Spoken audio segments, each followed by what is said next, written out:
Hello students, good morning. Welcome to my channel Vigyan world. तो students, हम कर रहे हैं 10th हिंदी मीडियम साइंस और चैप्टर है हमारा जैव प्रक्रम। तो जैव प्रक्रम में हमारा पोषण तक हो गया था, तो आज हम स्टार्ट करेंगे इस वीडियो में श्वसन। तो श्वसन क्या होता है स्टूडेंट्स?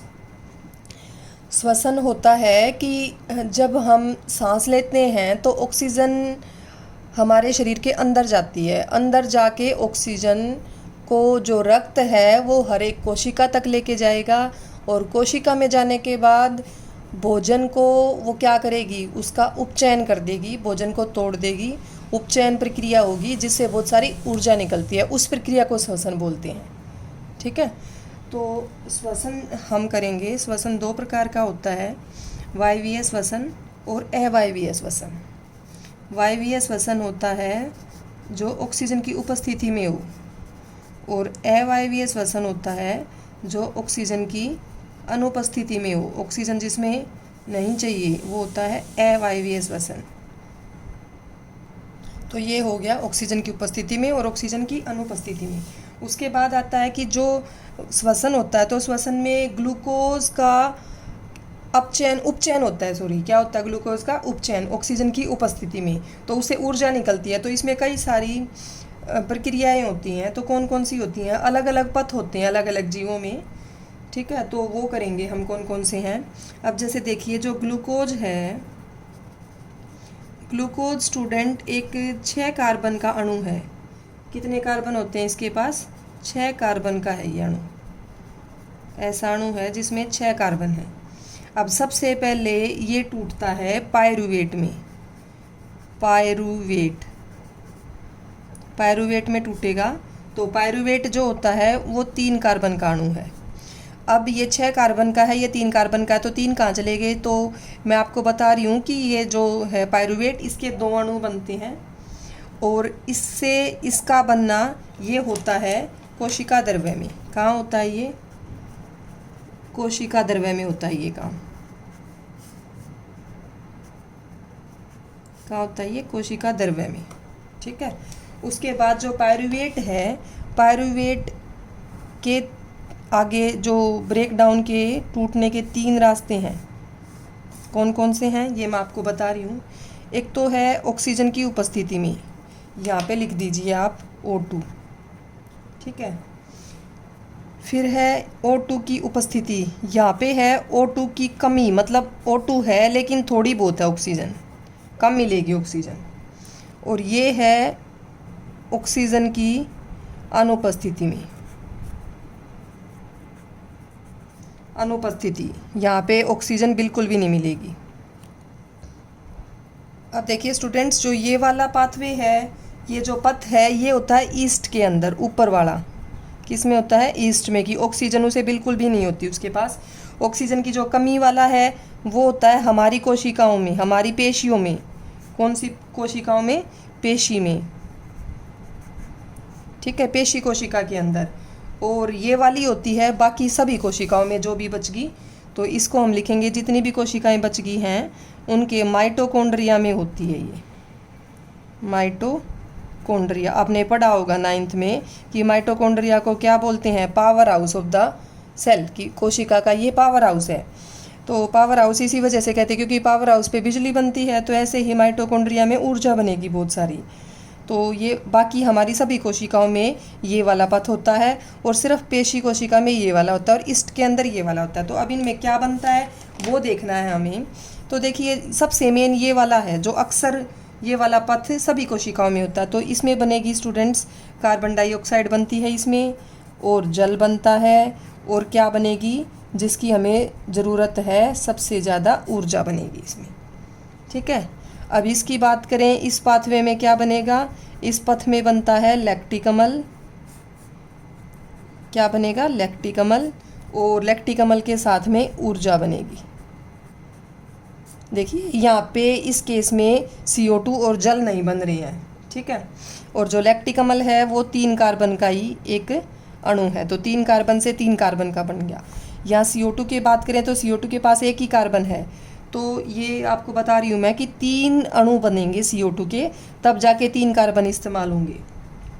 अब बच गया ईस्ट वाला, ऑक्सीजन की अनुपस्थिति वाला, तो इसमें बनता है इथेनॉल। क्या बनेगा इसमें? इथेनॉल बनेगा। तो इथेनॉल का मैं आपको बता देती हूँ फॉर्मूला, C2H5OH होता है।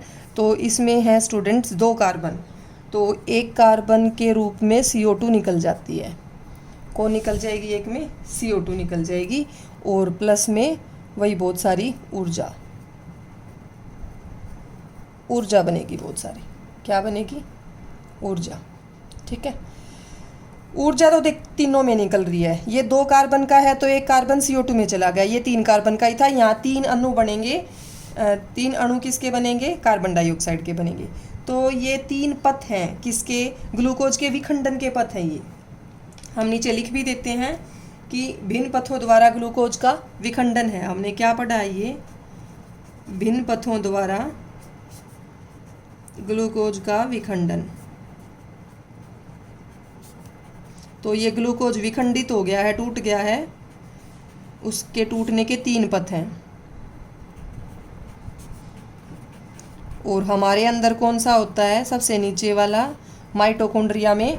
हम माइटोकॉन्ड्रिया में ये भी चला गया। ग्लूकोज किससे निकला है? ग्लूकोज भोजन से। पोषण में हमने किया है कि ग्लूकोज का भोजन का जब पाचन हो जाएगा, कार्बोहाइड्रेट वसा हम जो भी लेंगे तो ग्लूकोज बनेगा, और ग्लूकोज से फिर वो कोशिका द्रव्य में पायरुवेट बनेगा। पायरुवेट चला जाएगा माइटोकॉन्ड्रिया में, और वहाँ जाके ये ऊर्जा निकलेगी बहुत सारी। अब आपको ये ध्यान रखना है कि सबसे ज़्यादा ऊर्जा इस पथ में बनती है जो माइटोकॉन्ड्रिया में होता है और ऑक्सीजन की उपस्थिति में होता है। ठीक है, इसमें बहुत थोड़ी ऊर्जा बनती है, लेकिन ये ऑक्सीजन की कमी में हमारी पेशियों में हो जाता है ये वाला श्वसन। मैं आपको बता रही हूँ, देखो कई बार क्या आपने भी नोटिस किया होगा कि हम कोई एक्सरसाइज कर रहे हो, बहुत तेज़ी से भाग रहे हो, तो उस टाइम पे इतनी तेज़ी से ऑक्सीजन नहीं मिल पाती हमारे शरीर की कोशिकाओं को। तो कई बार ऑक्सीजन की कमी में भी श्वसन कर लेती है हमारी कोशिकाएं। तो कौन सी कोशिकाएं करती हैं? पेशी कोशिकाएं, क्योंकि मसल्स का ही रोल होता है जब हम कोई भी एक्सरसाइज कर रहे हो, भाग रहे हो, तो उन पेशी कोशिकाओं में, मसल्स वाली कोशिकाओं में ऑक्सीजन की कमी में लैक्टिक अम्ल बन जाएगा और ऊर्जा निकलेगी। इसमें बहुत थोड़ी ऊर्जा निकलती है, लेकिन कई बार इमरजेंसी में वो भी पर्याप्त होती है कि ना से तो थोड़ी भी सही। और जो ईस्ट है, ईस्ट एक कोशिकीय जीव है, तो ये ऑक्सीजन की अनुपस्थिति में करती है श्वसन, इथेनॉल और ये सब बनेंगे। अब मैं बता रही हूँ आपको कि जो एक होता है एटीपी आपने सुना होगा। एटीपी क्या होती है स्टूडेंट्स? एटीपी एक ऊर्जा की मुद्रा है। जैसे हमारी इंडिया में जो मुद्रा है उसको क्या बोलते हैं? रुपया। ठीक है, अलग अलग करेंसी होती है ऐसे ही हर कंट्री की, तो हमारी मुद्रा है रुपया। तो ऐसे ही एटीपी क्या है? एटीपी ऊर्जा की मुद्रा है, ऊर्जा की मुद्रा है ये। ठीक है, एटीपी की फुल फॉर्म क्या होती है? इसकी होती है फुल फॉर्म एडिनोसिन ट्राईफॉस्फेट। ऐसी फुल फॉर्म तो आप इंग्लिश में लिख सकते हैं। एडिनोसिन ट्राईफॉस्फेट है। तो जो श्वसन में जो ये ऊर्जा बन रही है इसको बोलते हैं मोचित ऊर्जा, की निकलने वाली जो ऊर्जा है, ठीक है, वो एटीपी के रूप में बनती है। तो मैंने आपको बताया ना, यहाँ कम ज़्यादा, यहाँ कम एटीपी बन रही है, यहाँ ज़्यादा बन रही है। तो जैसे इस केस में तो करीब 38 एटीपी बनती हैं सबसे ज़्यादा, और इस केस में 2 ही एटीपी बनती हैं। देखो कितना ज़्यादा अंतर है, लेकिन फिर भी कई बार हमारी पेशीय कोशिकाएं ये वाला पथ करती हैं। ठीक है, तो ये हो गया एटीपी। एक लिखा होता है एडीपी। एडीपी में होता है डाईफॉस्फेट। ट्राई होता है 3, डाई होता है 2। तो इसमें 2 फॉस्फोरस हैं, और 2 फॉस्फोरस में कई बार फॉस्फोरस जुड़ के ये एटीपी बना लेता है। क्या बना लेता है? एटीपी। 2 फॉस्फोरस जुड़ जाते हैं तो। ठीक है, अब क्या होता है जब हम एटीपी का इस्तेमाल करते हैं अपनी बहुत सारी क्रियाएं करने में, जैसे स्टूडेंट्स की कोई बैटरी है या बिजली आ रही है आपके घर में, तो वो हर प्रकार की ऊर्जा में तब्दील हो जाती है। कहीं पंखा चल रहा है तो यांत्रिक ऊर्जा में वो बदल गई। आपने 9वीं कक्षा में पढ़ा है। ठीक है, हमारे जैसे ऐसे ही कहीं विद्युत ऊर्जा में बदल रही है, वो कहीं प्रकाशीय ऊर्जा में बदल रही है। भाई बल्ब जल रहा है तो फ्रिज चल रहा है तो अलग ऊर्जा है उसमें। तो ऐसे ही जो एटीपी है इसका इस्तेमाल भी हम अपने सभी कार्यों के लिए कर सकते हैं। भाई इसी से हमारी शरीर में प्रोटीन बन रहा है, पेशियाँ सिकुड़ रही हैं, तंत्रिका तंत्र में जो मैसेज जाता है वो तंत्रिका का आवेग चल रहा है। तो इस तरीके से अलग अलग कार्य हम एटीपी की सहायता से कर सकते हैं। ठीक है, तो ये हो गया आपका एटीपी के बारे में। तो ये हमारा विभिन्न पथों द्वारा क्या था, ग्लूकोज का विखंडन। अब देखिए यहाँ पे CO2 बन रही है और ईस्ट में क्या हो रहा है और हमारे अंदर क्या हो रहा है, इसको प्रूव करने के लिए ना आपके उसमें बुक में कुछ क्रियाकलाप दिए हुए हैं। तो उन 2 क्रियाकलाप को समझाती हूँ मैं, क्या है उनमें।